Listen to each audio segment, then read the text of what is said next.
And like that, we are back with another amazing episode of Built Different. Before we jump in, make sure to like and subscribe and follow the podcast so you don't miss out on future conversations surrounding industrial real estate, commercial real estate, and building a life and business that's truly built different. Today's guest is Amanda Eastwick. She's an industrial real estate broker with Cushman and Wakefield, based out of Reno, Nevada. She's a team leader and founder of Wild, Women in Industrial Logistics and Development. See, Amanda saw something missing in this industry. Highly capable women doing incredible work, but often in isolation. Instead of waiting for change, she built a platform created around membership, community, and long-term impact without competition. In this episode, we talk about her journey into industrial real estate, what it really means to build something from scratch, and why creating intentional spaces in this industry matters, not just for today, but for future generations. Let's get into it. Welcome back to the Built Different podcast. I'm your host, Claudia. Amanda, before we get into it, one of the first questions I love to ask my guests is how are you doing really? And what season are you in right now? Oh gosh. Well, I am in a building season, I would say. So, I'm doing awesome because I have two beautiful, healthy children that I'm obsessed with. In fact, it's my daughter's birthday today. She turned 1, so that's Happy exciting. birthday to her. Yeah. So, besides that, in real estate, I'm building a team and we're continuing to be a high producing, growing team. It's been awesome. I love industrial real estate through and through. I can't imagine doing anything different. But with that, I have started Wild, so Women in Industrial Logistics and Development. And so that's also in a building stage. So I just feel like my season right now is stretching myself in places I've never been. I've never been a speaker. I've done panels here and there, but I've never led a foundation before. So that's all new things. I just have always been a broker. So it's growth and building. I love that. And one of the things I know is I remember, Amanda, is I think I found you on Twitter. I had maybe had my I've had my license for about almost a year now, and I was like, who else in the industrial space? How many women are out there? And I know they're out there, but it's how many are actually out there on social media? And I remember you had just launched Wild, or you were just kind of in the talks of hey, this is what's coming up. And so it's really cool to see where you guys are at now, and inspiring more women to not be intimidated. Because I think first off, when you think of commercial real estate, you think of oh, that's really overwhelming. What's the cap rate? What's this and that? And then you tackle on industrial that, I don't want to put us in a box, but people don't put women and industrial together. So talk to me about how that came about, and what you saw, because you've been a broker for some time now. You've been in this space. What were those holes that you saw that made you say, okay, this is the year I'm going to start it? Sure.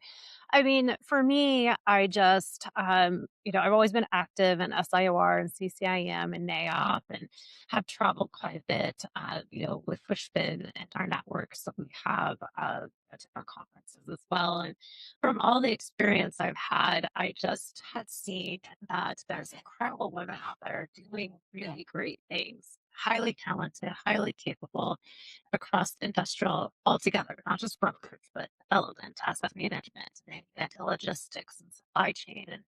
And it's just a growing sector altogether. And I feel like the common denominator was that all of these women kind of felt like they were siloed, as if they were, doing their business kind of in isolation almost.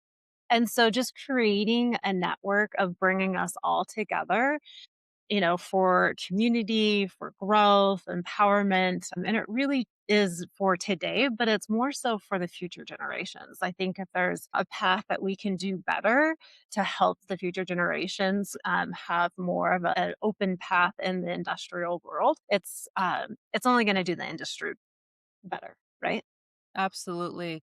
I think anytime you approach it with intentionality and not, because I'm sure just creating something to this stance it takes a lot of time and dedication. So you can't just like be like, okay, this is it. Here, have fun with it. You really have to like think things through. And I think that's what I appreciate and like what I've learned about Wild. But I do want to kind of go a little bit back Okay. on like what and we just said like nobody ever thinks like, oh yeah, I'm gonna be a broker or I'm gonna be get an industrial. Talk to me about your journey of your real estate journey and like how you ended up where you're at now. Sure. For me, when I was younger, I worked for a residential development company, and that really kind of opened my eyes into the development world. I worked on the land entitlement and purchasing side. And so early on, I already knew I was a good negotiator because I was negotiating contracts with contractors to build these residential houses. And I enjoyed that and also was a male dominant field, but it just seemed to be a stronghold of mine.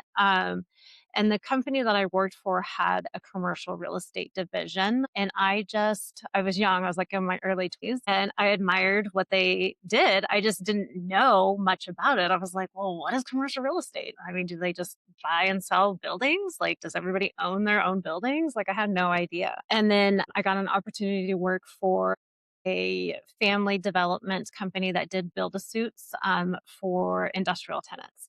And so that's really where I got the education and understanding of industrial real estate. And then from there, I just figured that brokerage was my next step. And I loved learning what I was learning about with the build to suit process and prospecting for tenants and where the money was made. And so I was introduced to a mentor that kind of gave me street cred before I deserved it and sent me on the streets to go knocking on doors and learning about the market. And that's kind of where it started. Wow, how old were you around that time? So I was in my early 30s. Yeah, so I Wow, was still okay. fairly young.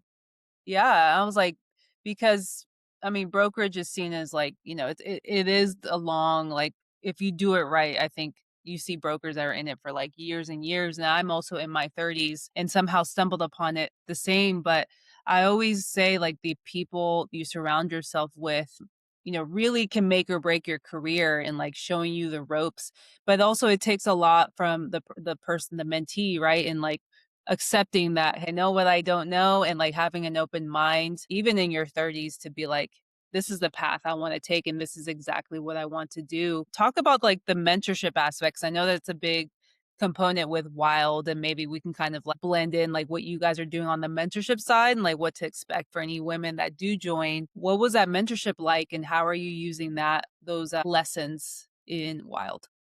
Yeah, so I think for mentorship, it's kind of challenging because with any mentorship, you're kind of, especially broker, right? So you are being trained by your competitor and they're looking at you as like, oh my God, you're going to be our competitor someday. And so mentors are really hard. And so I wanted to create something within Wild where there wasn't that feeling of like, oh, I can't show them that because they could be my competitor someday. And I think with women, we really have this natural ability to be more open and wanting to share and wanting others to be successful. Instead of building walls around, it's like, okay, let's just open this up. Let's share and, let's create a community where there's real growth. And so that's kind of the idea with Wild is just there's no limitations. There's no you're going to be my future mentor. It's more just like we're here and we're all in industrial and, we're going to grow together. And I think that creates an environment for the industry to grow all together instead of someone just trying to like learn through getting deals.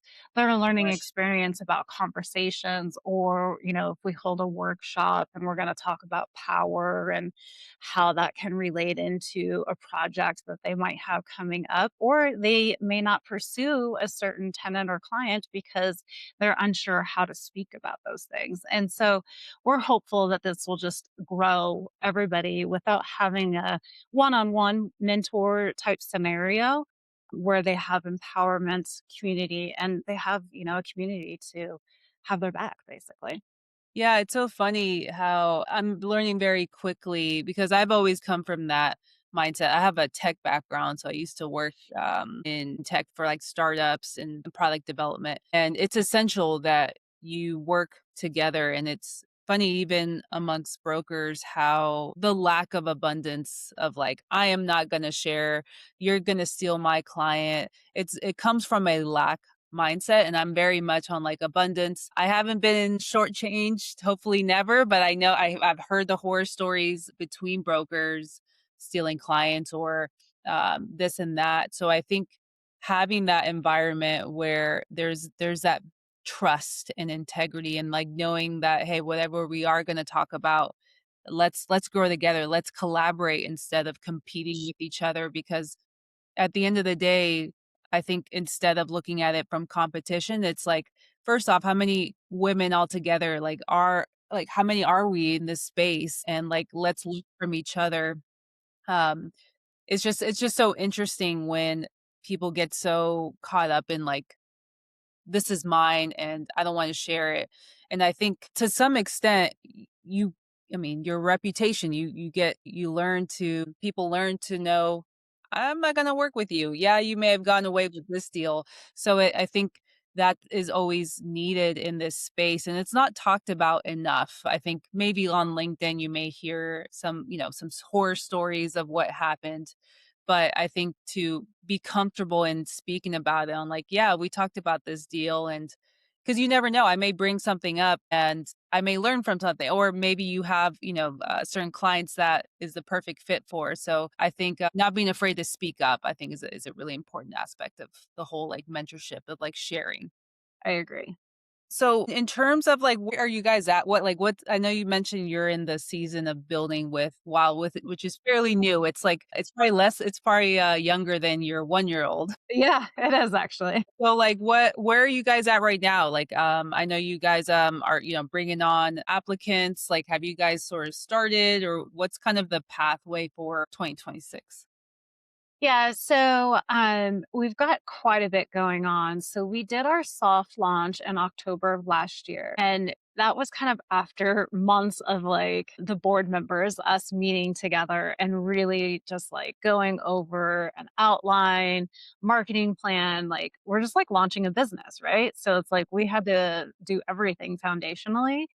And so we worked really hard with that. And I'm actually surprised that we got everything done as quickly as we did because it normally takes people years to build a business. And we kind of got started on it in May of last year and we soft launched in October. So Pretty quick. I was pretty impressed. Everybody showed up and everyone was passionate about it on the board, which is just really great. And it's awesome because it's not just my vision or my voice, it's all of ours collectively. So I think that was really important. We soft launched, and then this year is our first full year of real programs. And we had our first event, which was called a wild card event a couple weeks ago. And it was really awesome. Sentiment from everybody in the room was just like there was laughing, there was smiles, nobody was on their phone. Everyone was kind of like split up into different groups. So it got people outside of their comfort zone. And it was just really incredible. And everybody that had left, the next day, I had never really held an event. Like I've done a lot of party planning and like birthday parties and all of these other events, but never like an industry event. And so it like took me 2 days to like wind down and like kind of compose myself and decompress on like what just happened. Right. And I, the next day, had 2 or 3 emails of people, of women thanking me and explaining how great of a time they had, and they felt this really deep connection and was very intentional. I was like, "Oh, this is so nice." Like, that was perfect. That is the whole reason of, why Wild. So, it was really incredible. That's all. I'm sure that it reassured a lot of things. 'Cause, there's a lot I wanna unpack there, because you mentioned you guys started kind of the talks in May. I was like, "See, when you put women together, like, stuff happens, right?" Like, that's like a pretty quick turnaround. Were there any fears? Because I know, like you mentioned, all of this is new, you're essentially starting a business. Obviously, I wanna say having m not just you, because if it was just you, there's, like, that pressure, but I think the fact that you had other members, other women, board members that started with you, I'm sure it create that team environment on like, "Hey, we're holding each other accountable."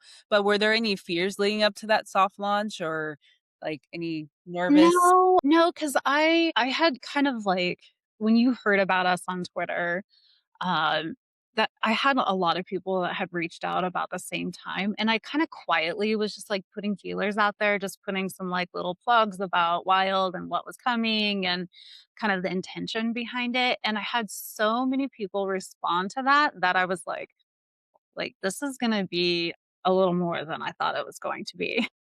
Mm. And so that reassured before we even soft launched. I think I would have been more nervous if I pitched it to the who's now the board and they were like, well, I don't know, or like had some pushback, then I think I would have been more inclined to like hold back. But because they were in from the beginning, they thought it was a great idea. They understood the intention behind it. I think that that buy-in, I was like, if and we're not all brokers, like, there's a develop asset manager, there's a developer, we're all from different walks of within industrial. So, that to me was like the first green light, like, okay, we've got this has to happen.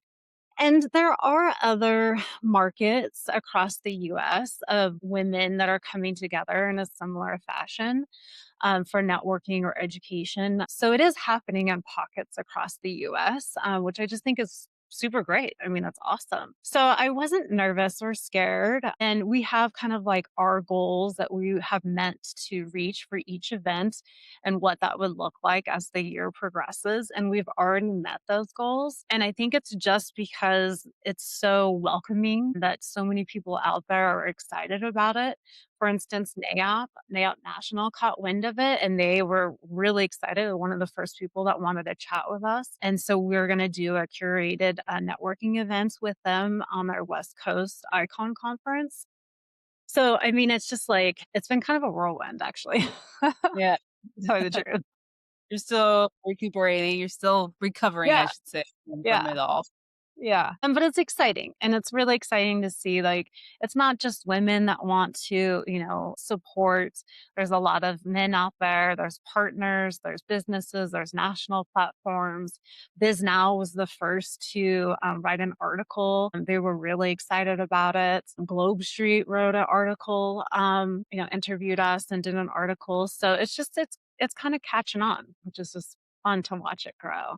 It is really fun to just put women on the map. I think women that are kicking butt and Yeah, in the space because even when look, for me, I just picked industrial just because there wasn't enough women that I saw in this space. When you compare, I guess a broker agent, you always go to resi or residential. Like you always, when you have the conversations with whoever, people, out in the streets. So when you kind of lay over to, industrial, I told myself I'm like, if I were to invest myself into some form of asset, I don't know, I just gravitated towards it, and I see it almost as like, I have leverage there because there's not too many women in this space yeah, doing what we're doing in our respective markets, and I think that's an advantage with the conversations you have with owners, tenants, like, whoever in this space, like, it's such a, like, breath of fresh air, and some people may view it on like, "Oh, you got a, tall task to go against," when you're dealing with maybe more men in this space, but I'm like, "No, I see it as an advantage for me on like, hey, I get to connect with owners on like a completely different level." So I guess like follow-up question to that is like for the women that are listening maybe that are kind of newer in the space or maybe they're pretty seasoned, like talking about, like, stepping into real estate or even leadership, because I know you also have, like, some broken up for seasoned veterans.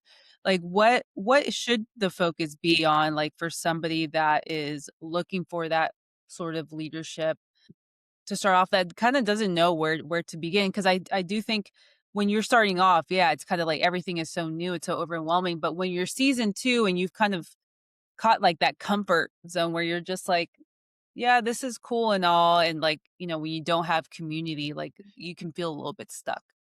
yeah.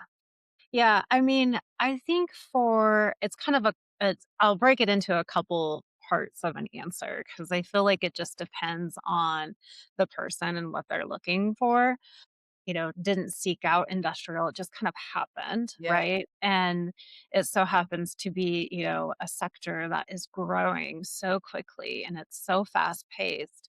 And if you think about it, it's not just industrial warehouses, like it's manufacturing, it's the Yes. backbone of America. I mean, it's how product moves, it's how product moves to customers now. We saw a huge increase of activity since COVID, which kind of changed the whole supply chain. Right. So I think the sector as a whole is really exciting. And I think for somebody that is interested in either commercial real estate or industrial specific, they have to be passionate about what they're doing. So if they get excited about a really pretty office with big windows and, glass everywhere, then they should probably be in office because that makes them excited. Industrial's not always pretty. New buildings are.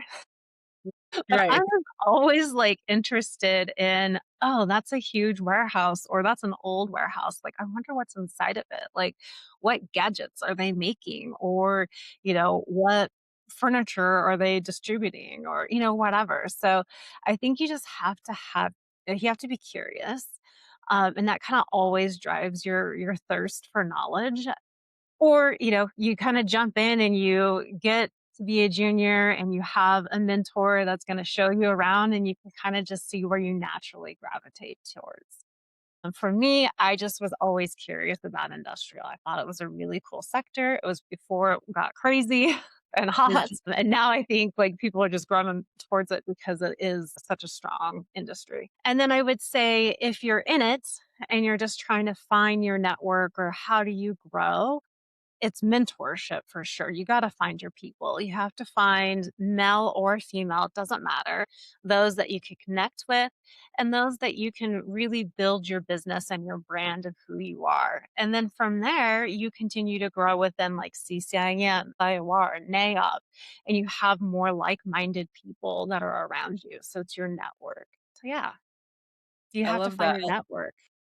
Yeah, you really do, and I think that's where, Wild comes in. I think where you guys can grasp, like, wherever walks of life this broker is in, right? Where you can kind of introduce them to that world and also expose them to different parts of the industrial sector because you have those women that, are in the community that maybe are well off the chain or like leadership, right? Maybe for their company, their group or whatnot. I think for me, I knew I was really curious about industrial when like they always say, I forgot what the particular term is called, but like once you're exposed to one thing, it's like you see it everywhere. And so me being in South Florida, it's like, oh wow, like warehouse is this or multi-tenant this, and I was like, "Oh, like, I wonder what phase 3 phase power," like, Yeah. you start questioning everything of, like, "Oh, new development. Oh, I wonder, how did they get thi" how because you see the signs of, like, the different brokerages of, like, their listings. I'm like, "Oh, I wonder how they came across that."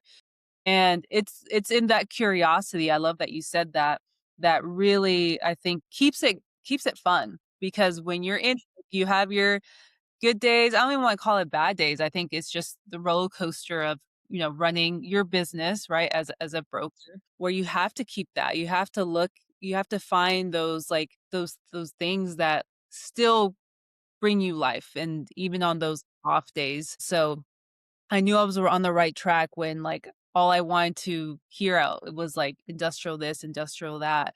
Yeah. So as we kind of wrap up here, and you are, you have, I'm sure I'm sure you have a birthday party to run this weekend, probably. Do tomorrow. Yes. So what with Wild like kind of catching fume here, like what sort of like where do you see it being in like 5 years? I mean, it sounds like you're already collaborating with different organizations. Like, what do you like kind of hope to see by then? Yeah. So, I mean, with Wild, we were not really just trying to build like a brand or a network. Like, we wanted to build something that we already carry as women but Yeah. giving it a place to exist, right? And then to exist for the next generation. So I was having a conversation with a girlfriend the other day, and it's like, was it challenging to be a female in our career? Yes, for sure. Were there many times we were the only female in the room? Yes, for sure. But we had made it. We're to this point where we're in a good spot in our career, although we always continue to grow and build, but we've gotten to this point. But it doesn't mean that our work is done. You know what I mean? It's like, Mhm. just because we've gotten here doesn't mean that we're like, okay, we're done. We're just gonna go walk away. And when I met my daughter, I realized that it was even more important for me to do this for the daughters, all the daughters, the nieces out there, and just help create this generation that will have a path of growth in industrial. They either be real estate developments, supply chain logistics, asset management, whatever, just the sector as a whole. So that's pretty far out there. But for 5 years, I think for 5 years, our goal would just be to be more of a network. We are set up as a nonprofit. And so we're an entity that can be across state line network. And so we can have several chapters underneath us. So we can have like a East Coast chapter or a Midwest, or we could even get to like a Chicago or a Tampa chapter. We can still have this umbrella. And so when I was setting up Wild, even if it was just going to be a small regional networking group, I didn't want to have to restructure it. And so Right. the structure is the umbrella where it can be a national platform and then individuals underneath that kind of roll up to it. And with that, I even submitted for our trademark and several different classifications. So everything would be trademarked and all the marketing would have to be uniform with the network umbrella. So it was just really important to me to protect it. It's Yep. pretty catchy. Wild is catchy. And I just didn't want anybody taking Wild and changing the focus or changing what it means, because we're very intentional in curating what it means and the people that are in support of it. So I would say in 5 years, I hope that there's a couple chapters. And I just hope that it is a platform that is really adding value to women. I mean, I didn't do it to not add value. And that's really the whole reason behind it. And when we create our events, that is our first thought in mind. Okay, is our membership going to get value out of this? I remember when we opened up for our first event on our wild card, the first thing I said was, I don't want to be a networking group to just network. Like, networking is great and there's a ton of opportunities to network out there, but that's not what we're. That right there is so important because even for me, somebody who's new in this space, it's so hard to find, at least within this market. I'm like, maybe I start up the East Coast chapter, but there's a there's a there is a need there where it's like I don't want to just show up to have drinks. Like, and I think there is a time and place for networking that's really suitable. But sometimes it's like it's just the popularity or like people to get in their cliques and just talk about whatever, talk bad about people or how this broker pissed them off or whatnot. And it's not what it's about. It's like there has to be intentionality, like you were saying, and like everything that you guys do. Like, does this represent our mission? Does this represent like, our members? Like how do we come across? And I think there is a science in like how you can orchestrate a networking event, but there's, like, action that goes along with it. "Alright, let's oh, cool, we just connected. Alright, well, what can we do to make a difference?" Especially if you're in the same market. So I do think there's a definitely a need there and something, that I haven't really found specifically, to industrial, but just in general, I think commercial and for women and how we can grow all together.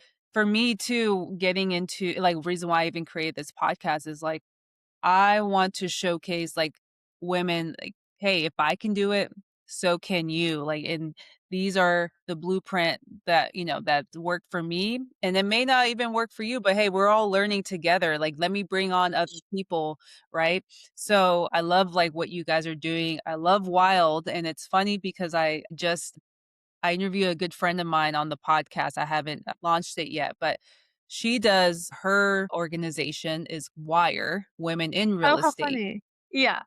We may Yeah. have to continue to because she also started at CBRE, and but they started theirs back in 2020 after COVID. But it's almost like the same approach, same mission.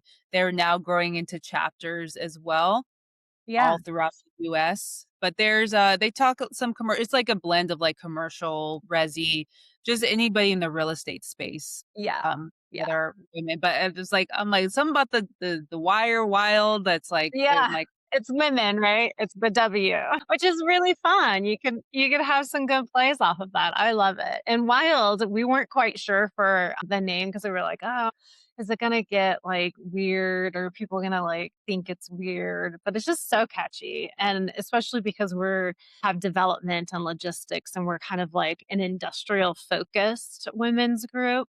Because if you look at Crew, I mean, I love Crew and Crew is great, but Crew is open just like to residential, to commercial, to office, or, all those different sectors. And in order for us to offer the education and growth that we wanted to provide for women, we had to be focused on industrial. We have to give them value that they can take into their businesses, either be logistics or real estate. And so that's our main focus. I love it. Well, Amanda, I just want to say appreciate you for building something obviously that didn't exist before and kind of holding the door open for many other women to come along. And I'm really excited to see where Wild takes us. Um, for anybody listening, I'll definitely drop your links and everything. But like, how can they find you? How can they learn Yep. more about Wild? Website too. Yeah. Yeah, Yep. Wonderful. awesome. Thank you for this. This was exciting and fun. Yeah, yeah. Well, I'm excited. Maybe we can do another one, maybe a year from now, and kind of see how far it's How it's grown. going. Yeah. Perfect. Well, thank you guys again for tuning in. Make sure to drop all the links to access Amanda and Wild, learn more about Wild, signing up, especially if you're a woman in the industrial logistics development space and want to feel like you need mentorship of any kind. Make sure to check her out. But until next time, this is Built Different. And that's a wrap on today's episode. Hope you guys enjoyed it. If you did, make sure to like, subscribe, and share this podcast. The best way to show support for the show and help these conversations reach more people. And if you're an industrial owner, operator, investor, and you're thinking about selling, expanding, or just want a real conversation about the market, let's definitely connect. My links are in the show notes, and I'm always happy to talk strategy. As always, thank you for tuning in to Built Different. I'll see you on the next one.